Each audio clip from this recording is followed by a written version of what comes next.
پر ډیورن فرضي کرښه د پاکستاني پوځ د برید د تیرې ورځې تازه جزئیات راغلي. تیره ورځ پاکستاني ځواکونو پر ډیورن فرضي کرښه ملکي افغانان په نښه کړي او شهیدان کړي دي.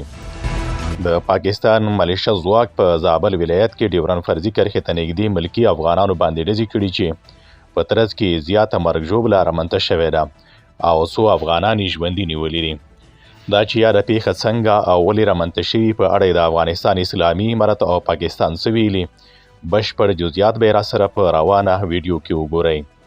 السلام علیکم. د امپراتور ټي وي چینل درنو لیدونکو ستړي مه شئ. په زابل ولایت کې ډیورن فرضي کرښې ته نږدې د پاکستاني پوځ په ډزو کې لږ تر لږه 3 عام افغانان شهیدان شوي او 9 تنه نور ټپیان شوي دي.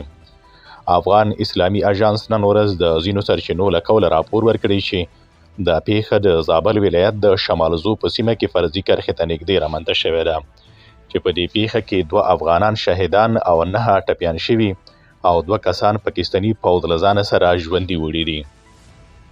تر دې یو ورځ وړاندې یوې سرچینې رسنیو ته ویلي وو چې په دې پیښه کې 2 کسان شهیدان شوي او 4 ټپیان شوي، خو د ټپیانو شمیر افغان اسلامي اژانس 9 تنه ښودلی دی. ویل کېږي چې ټپیان او شهیدان شوي افغانان اسلامي امارت په چورلکو کې انتقال کړي دي.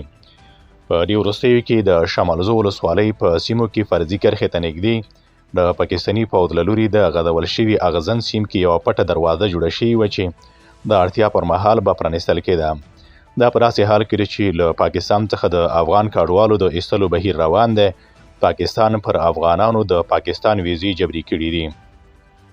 د راپورونو له مخې افغانستان کې د پاکستان سفارت افغانانو ته په ډیرې سختۍ سره ویزې ورکوي او د ویزو ترلاسه کولو ډیر ستونزمن دي.